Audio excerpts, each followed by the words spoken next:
My guest is Dr. Baba Mohammed, the Registrar of the Environmental Health Officers Registration Council of Nigeria. Why is cholera a recurring decimal in Nigeria? Well, it's because the root cause has not been dealt with. And no matter how many people get cured, they go straight from the hospital back to the cause of the infection, their environment. Please watch this.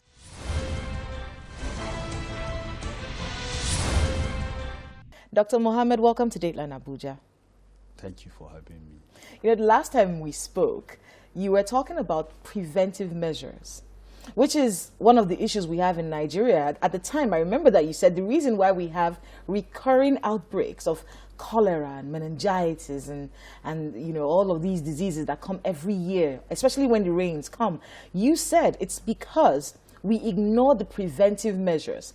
And I also remember that you're in charge of environmental exercise, that the weekly environmental exercises that we used to have in this country, which has stopped in many parts of the country. These days, people do it by themselves. Talk to us a little bit more about that and the impact ignoring this sector has had on our health systems, especially when it comes to outbreaks. Thank you very much. You know, one beauty about public health measures, if you are able to get it right, you see the indices of the diseases going down. And for the pattern of the cholera in Nigeria, if you look at from maybe last 5 years, you see more states are getting affected with the outbreak each and every year. And what signifies is we are not getting it right. Because if we are getting it right, we should have addressed this outbreak. Mark you, cholera is a seasonal disease. Because if you look at the way the outbreak normally manifests in Nigeria, once the rain set in, you see the evidence.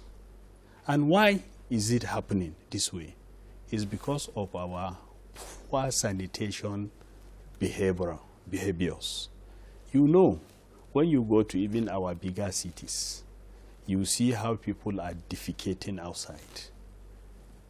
And you know one thing about the environment, whatever you give to the environment, that's what the environment is returning back to you. So once this rain set in, you see the rainwater will wash out the fecal matter into our bodies of water. And this body of waters is used for drinking by some communities. Some are using it for irrigation. Some are using it for also domestic use. And that's why for you to curtail this outbreak, you need to invest in building sanitation infrastructure. Such as? Such as ordinary toilet facilities in public places. Because as humans, you must answer the call of nature. And that's why in organized society, you see there is a standard. You cannot build an event center without providing toilet facility. You cannot also have a gathering without also providing that toilet facility. Even a wedding? Even a wedding. In public, if yes. Even the wedding was outside. That's the public health requirement. And you see, let me, for the sake of emphasis, for us to really address this issue, we need to bring back this sanitary inspector of all to his rightful position. Why am I saying this? Because the sanitary inspector that came with the colonial masters came because they know the importance of preventive health. And that's why the sanitary inspector is placed as the first measures of prevention in the health system. That's why when they came, they first established the School of Hygiene in our two regions, one in Ibadan, the second one in Kano, one at Aba, when there is no university in Nigeria teaching even the medical doctors. Because they won't take the issue of preventive health. And you see, what we are suffering today, we must go back to the rudiment. You're from the school of thought that believes that our health systems are more curative in their thinking, Yeah. as opposed to preventive. Yes. And I remember that this conversation had to do with the fact that, most of our ministers of health, even our present minister of health, is a doctor. Yeah. And once we have people who cure diseases Yeah. in places of authority when it comes to health, they will look at curative measures as opposed to preventive measures. Yeah. Is there a solution to this? Because it's going to be a hard one to be able to say It's not a they hard should one. take them out. No, It's why not not just a- incorporate? No. Is there a way out of No, this? yes, there must be a way out, because what we are looking at is a vicious cycle. Today, I am sick. I have gone to the hospital.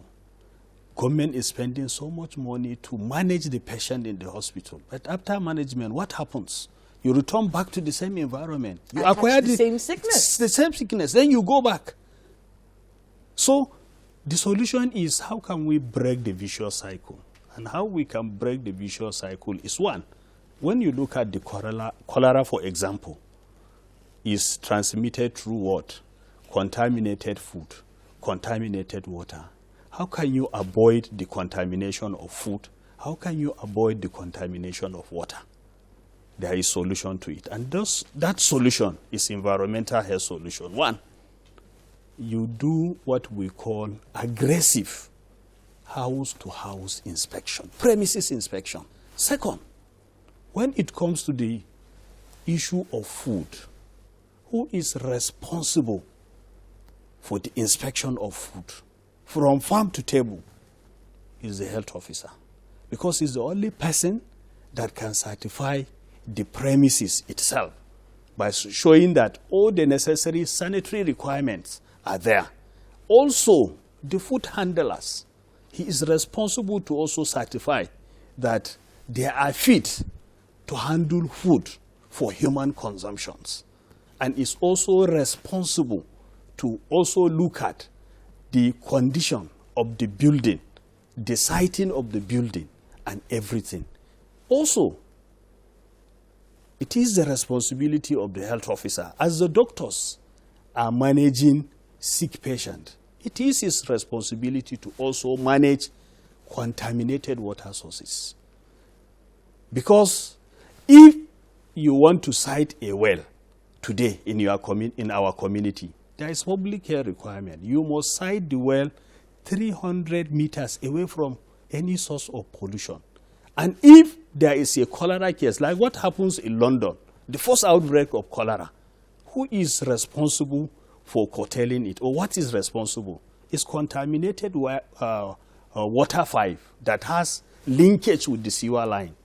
And when they eliminate that water source, the outbreak went down. Now, I'm asking you, yes, government is spending so much money to manage the cases of cholera. How much are we spending at the local government and at the states? Well, Dr. Mohammed, I am not looking forward to having this conversation with you next year. Hopefully, enough of the work that is being done right now will be enough to ensure that we don't have another cholera outbreak next year. But you do have your work cut out for you between now and then. Thank you so much for being with us on Dateline Abuja. Thank you very much for having me.